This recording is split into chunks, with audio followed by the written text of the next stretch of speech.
Welcome back, Gale Force Raceway fans. I'm your host, the Mayor. Hey, today we're going to cover just a little bit more detail. I've been really flattered lately that I have had a lot of visitors, and that's going to be another video very, very soon. But they're commenting on the track, and they're really liking the details. And to me, it was just, well, that's what we did. But I'm going to cover that in today's video. So sit back, and hopefully you don't mind the minutia of it all. I can't go into too much detail because it'll go on forever. And God knows I could talk. So let's see. Let's see where this takes us. All right, here we go. All right, so let's start here. Hey, Mark, what is that? That is Viasu timing, or race coordinator, actually. Viasu is basically all the hardware, and race coordinator is the software. Now, you can see all the names up here. These are all the people that have raced here before at Gale Force Raceway. But honestly, when we're fooling around with laps, we just color the lane. Green, pink, blue, red. Yes, pink. Come on, there's plenty of videos about that. You don't have to cover it again. So it's easier for us because everybody rotates lanes and does what they want, and we have our own little practice mode and stuff like that. But those are all the people that have been here before, and you might recognize some of those names. Brian from Pro Tinker Toys, for one. Andy, because he's been here a million times. That's Adam Hurt up above, the original Adam Hurt. There's Kenton. We know who that guy is, right? That is Slotcars and HO Trains, and he's been here before. And below Mr. Mayor's Mark's Garage. That's right. Mark's Slot Car Garage has been here too. Imagine that. And there's a bunch of others there too. So that's our timing system. So let me take you over to the bridge. You say, what the heck are you talking about? The bridge. Yeah, we have a timing bridge. Timing gantry. They can call it what they want. I don't care. So mine, we added a little Gale Force Raceway touch. Right? Ta-da. But basically, this is the Bachmann HO train bridge, Bachmann, B-A-C-H-M-A-N-N, I believe. And you can see, the stairs, oh my God, are suspended up there. They're gone. Yeah, the stairs broke. I have them. I can glue them back on, but why bother? It's at the edge of the table. Basically, they would go here, and the other one would go on the other side. But that is our timing. There's LED lights underneath. I'll blind you with that. And then you can see the sensors right here, right? So you can see each lane, red, blue, pink. Yes, pink. Again, do we have to cover that topic? No. And green. And as you go across those sensors, it times your laps. Now, we do have some other items that are non-Viasu, and I'm going to cover those right now. All right, let's dive in. So now we're at TrackMate. And you're saying, hey, Mark, you can mix parts? Sure, why not? It's electronics. So we did TrackMate stuff here. So TrackMate's power panel is pretty neat. It's got its spot, of course, for the white, black, and red. As you can see, I'm going to zoom in a little bit there. There we go. You can also see it's got some LED lights there, and I hooked up everything just now except the darn power supply to show you that. But it's really simple. When there's power, there's power. If there's a problem, it'll tell you with a red light. And anytime we squeeze the trigger to make the cars move, we get a yellow directional light. Now, why is there a green one? Well, that's easy. This switch, hold on, there we go. This switch just reversed my track. We can actually go in the opposite direction. Doesn't that make the NASCAR guys upset? Anyway, so yeah, or Indy, right? So now I've got two tracks in one by just throwing a switch.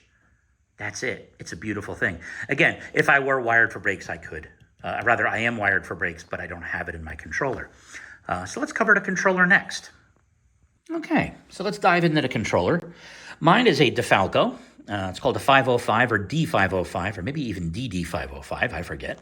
But mine's one of the lesser models because I didn't get it prepared with brakes. I went with a two-wire design, which I mentioned earlier about wiring for brakes. Again, my track is ready for it. My controller isn't capable of it. So this DeFalco, I really wanted a sensitivity range, and we've been using that term interchangeably / probably incorrectly on our track since probably I got them. So basically, here's how I'll explain it to you.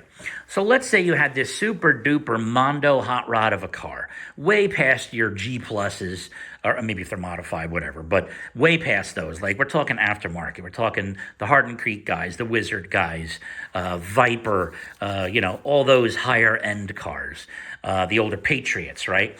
So let's say you had one of those really hot motors and hot cars, and you want to learn how to drive it. You don't want to send it off the track on your first, half a lap. So what you're going to do is you're going to turn this down. Now, it is sensitivity. It's what they call it because he's sense up there.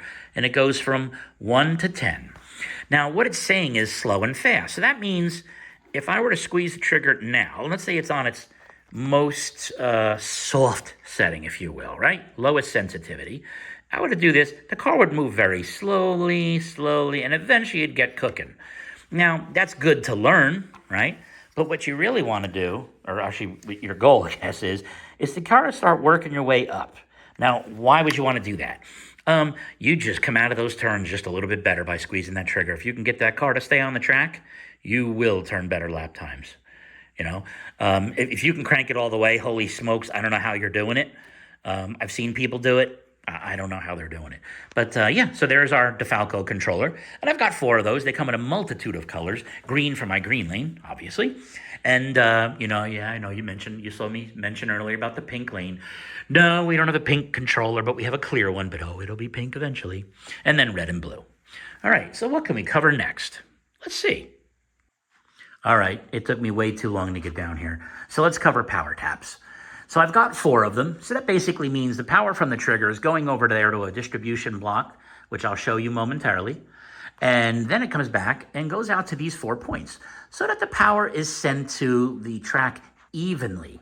And it makes the thing do a little bit less work, right? Because it's going out there and keeping all that voltage up perfectly, right? It's keeping that a nice steady number. It's not real low, say 200 feet away. No, my track's not that big, but I'm just making an exaggerated term here.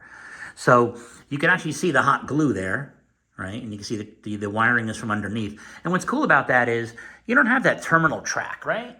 So you just have this. You can't tell that there's a power track there. Now, yes, it is by coincidence near my green drivers, right? My green driver station. But again, merely a coincidence. We have it spaced out about 15 to 18 pieces of track or sections. Just figure it out on your track, how many feet you are, and then divide by however many power taps you want to add. If I had to guess, these are probably, let's see, at 64 feet, yeah, too much math. 64 feet divided by 4, you know, whatever. 1, 2, 3, 4. Yeah, okay, have fun with that. All right, so let's go to the next topic. All right, so why don't we cover our power distribution? Oh, the glare is rough. I'm so sorry. It's under plexi, guys. Just I don't want anyone else to bump into it. Not that it would probably be an issue, but you never know. Anyway, so part of the Viasuit timing bridge comes down to this block right here, and there's some other components on the other side, but it all ties into here. So we've got our power going out, we've got each lane going out. You can see there's a little piece of red electrical tape for the red lane, right about there. There's a blue one. And of course we have I'm gonna move this banner here so you can see it better, white, and then of course, our last lane over there, green. So each power distribution block, by the way, these are TrackMate parts. Let me get a better view if I can. Mine are upside down, but just so you know. But again, TrackMate, fantastic. I got the things from Home Depot, the terminal blocks, and, you know, they're nice, but these are just things of beauty. It really kept it neat. They're so easy to work with. I thank Gino for that, for doing an amazing job in keeping this so beautiful. So, gee, what else can we cover? Yeah, speed and power. Power and speed. So we thank Mario Pisano for this one, M&M Hobbies. And this one, it's a 20 amp power supply, or rather 20 volt, sorry, excuse me. 20 volt, 10 amp, which is good for us. Is there a little bit of power sent to the other lane when one car comes off? I mean, maybe. But this does such a good job, and it's so clean. It's such clean power between running this and you know, the DeFalco controllers and the 4 power taps. I mean, honestly, probably top 2 best investments was this and the DeFalco controllers by far. So you're wondering why, you know, mine's a little bit bigger, mine's a little bit older. So they have smaller ones. You can see them on the Amazons over there, right? They think they sell them now. They're probably down to about 50, 60 bucks. I think when I was looking, they were maybe 90. And this one, I got for less than that. And I'm very happy with it. And I can overcrank a little bit. So I can actually get about 22 out of it. We've measured it, which is nice. And, you know, you've got all your adjustments here. You crank it up. We normally run Gale Force Raceway at 16 and a half, roughly. And that seems to keep them all happy. Once in a while, we'll crank them up. Depends on the car. So, there you go. That's our power. What else do we got? So how about decor, right? Why not? So we went out. So this is Hardin's artwork. He goes to the Parsippany Slot Car Show. Check it out. You can see the shoes under there. It's pretty cool. And there's some other ones too. But guys, decorate your track, man. Make it the man cave you want. Stuff is cheap, man. Those flags, you can get them at like Party City. And believe you me, they go clear around this room. Okay. I know you don't want to hear about decorating. Yeah, I don't know. I didn't really feel like covering the topic too much, but really quickly. Sticker pack, Amazon. Banners, Amazon. Just type 2x8 and it comes right up.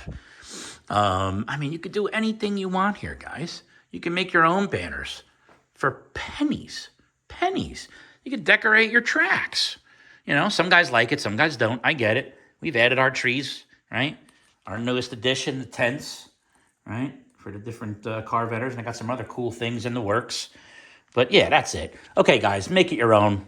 Like and subscribe, please. And keep them in the slot. And I'll talk to you very, very soon. That was wonderful. Bravo! I loved that. Oh, it was great. Well, it was pretty good. Well, it wasn't bad. Well, there were parts of it that weren't very good, It though. could have been a lot better. I didn't really like it. It was pretty terrible. It was bad. It was awful. It was terrible. Get him away! Hey, boo! Boo!